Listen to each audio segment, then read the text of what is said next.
Hello students, આજે આપણે બીજું એક ડ્રાફ્ટિંગ શીખવાના છે જે છે ફ્રોકનું, જે એક બાળકનું બનશે, એટલે કે છોકરીનું બનશે જે હશે 4-5 વર્ષનું. બરાબર છે? તો આપણે કિડ્સ વેરમાં એનો સમાવેશ થશે. તો એમાં બે અલગ અલગ પાર્ટ છે, એક અપરનો પાર્ટ ને એક બોટમનો પાર્ટ. આ જે ફ્રોક છે એ બેઝિક ફ્રોક છે, જે સિમ્પલ ફ્રોક કેવી રીતના બને એનું આ ડ્રાફ્ટિંગ છે. બરાબર છે? તો એના માટે આપણે મેઝરમેન્ટ્સ લઈ લીધા છે, જે નાની બાળકીના મેઝરમેન્ટ હોય એ પ્રમાણેના છે, તમે જોઈ શકો છો. હવે આપણે ડ્રાફ્ટિંગ સ્ટાર્ટ કરીશું. સૌથી પહેલાં અપરનું આપણે ડ્રાફ્ટિંગ કરીશું, જેમાં છે 0 થી 1. તો 0 થી 1 આપણે કેટલું લેવાનું છે? તો કે 1/8 ચેસ્ટ પ્લસ 2.5, એટલે કે આપણો જે ચેસ્ટનો ભાગ છે 24, એને આપણે 8 જોડે ભાગીશું અને એમાં 2.5 ઇંચ ઉમેરીશું. એ જે મેઝરમેન્ટ આવે એ 0 થી 1 આપણે લેવાનું છે. પછી છે 0 થી 2. તો 0 થી 2 આપણે કેટલું લેવાનું છે? તો કે કમર લંબાઈ વત્તા 0.5, એટલે કે 1/2 ઇંચ. એટલે કે આપણી જે કમર લંબાઈ છે એ કેટલી છે? તો કે 10 ઇંચ. તો અહીંયા કેટલું આવશે? 10 વત્તા 0.5, એટલે કે 10.5 આવશે. બરાબર છે? એ જે મેઝરમેન્ટ આવે એ તે 0 થી 2 આપણે લઈશું. પછી લેવાનું છે આપણે 0 to 3, જે આ રહ્યું નેકલાઇન માટે છે આપણું. એ કેટલું લેવાનું છે?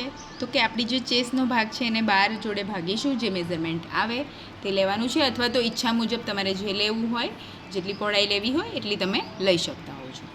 પછી છે 0 થી 4. તો એ કેટલું લેવાનું છે? તો એ આપણું મેઝરમેન્ટ મુજબ તો 1/8 ચેસ્ટ, એટલે કે છાતીને 8 જોડે ભાગવાના જે મેઝરમેન્ટ આવે એ લેવાનું, પણ તમારે કોઈ અલગ ગળું બનાવવું હોય તો એ એટલે આપણે ઈચ્છા મુજબ પણ લઈ શકીએ છીએ. બરાબર છે? ગળા માટે. હવે આ 4 to 5 આપણે જે છે એ 0 થી 3 જેટલું જ લીધું છે, અને પછી આપણે નેક લાઇનને શેપ આપવાનો છે. બરાબર છે? એ જોઈન કરીને 3 to 5 જોઈન કરીને શેપ આપવાનો છે. નેક લાઇન માટે જ આપણે લીધેલું છે. બરાબર છે? નેક લાઇનને જોઈન કરીને શેપ આપવા માટે જ આપણે 5 લીધું છે, જેથી તમને શેપ આપતા ફાવે. બરાબર છે?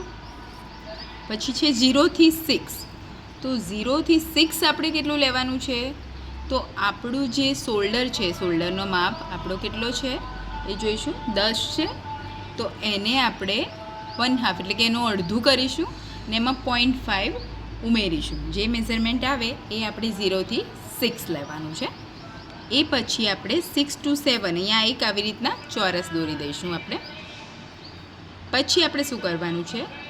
તો કે 7 to 9 લેવાનું છે. તો 7 to 9 જે છે એ કેટલું લેવાનું છે? તો કે 1 ઇંચ. આ 9 છે આપણું. 7 થી 9 આપણે 1 ઇંચ અહીંયા લઈ લઈએ છીએ. આમ હોલના શેપ માટે આપણે લઈએ છીએ. બરાબર છે? પછી 1 થી 10 કેટલું લેવાનું છે? તો આપણું આ 1 છે અને આપણું આ 10 છે પોઈન્ટ. તો એ કેટલું લેવાનું છે? તો એ આપણે લેવાનું છે 1/4 ચેસ્ટ પ્લસ 1.5, એટલે કે છાતીને 4 જોડે ભાગીશું અને જે મેઝરમેન્ટ આવશે એમાં 1.5 ઇંચ આપણે ઉમેરી લઈશું. બરાબર છે?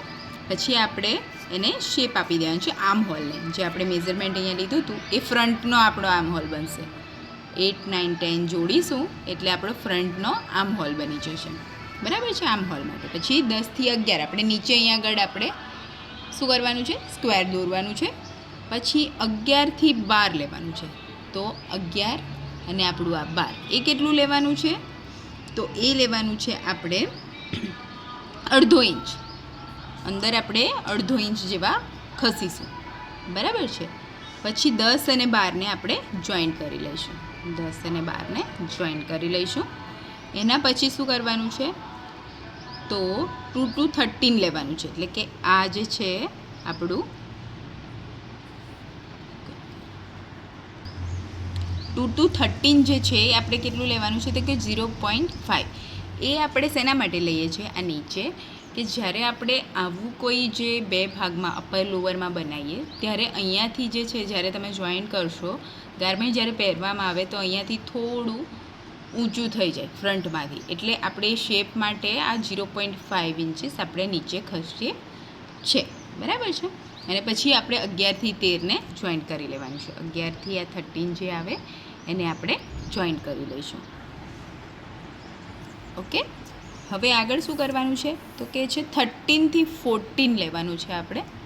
13 થી 14 કેટલું લેવાનું છે તો એ આપણે ડાર્ટ માટેનું મેઝરમેન્ટ છે. એ આપણે લેવાનું છે 112 ચેસ્ટ જે આવે એમાં આપણે અડધો ઇંચ ઉમેરવાનું છે અને જે મેઝરમેન્ટ આવે તે આપણે 13 to 14 ડાર્ટ માટે લેવાનું છે.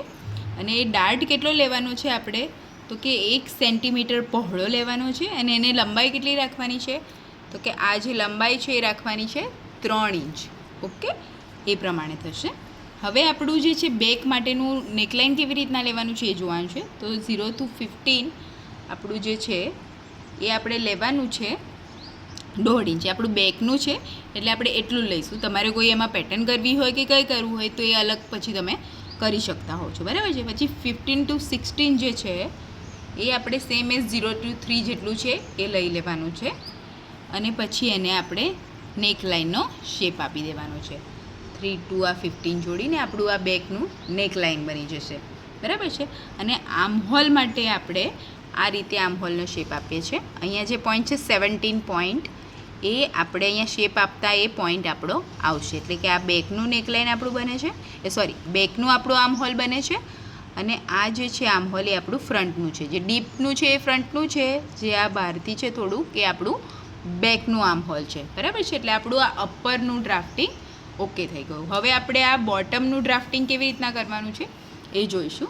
તો બોટમના ડ્રાફ્ટિંગ માટે આપણે 0 થી 1 કેટલું લેવાનું છે તો કે લંબાઈ માઇનસ કમર લંબાઈ. એટલે કે આપણી આ જે ટોટલ લંબાઈ આપણે લીધી છે, આપણે જે મેઝરમેન્ટમાં લીધું છે એ આખી આપણી ફૂલ ગારમેન્ટનું લંબાઈ લીધી છે. એટલે આપણે આમાં શું કરીશું કે લંબાઈ જે છે એમાંથી આપણે કમર લંબાઈ માઇનસ કરીશું અને પ્લસ 1 ઇંચ એના માટે લઈએ છીએ આપણે તો કે આપણે આ બોટમ જે છે એની પટ્ટી વાળીશું. એટલે આપણે એમાં પ્લસ 1 ઇંચ લઈએ છીએ. ઓકે, એટલે આપણે 0 થી 1 જે છે એ લંબાઈ એમાં કમર લંબાઈ માઇનસ કરીશું અને વત્તા 1 ઇંચ કરીશું હેમલાઇન માટે, બરાબર છે.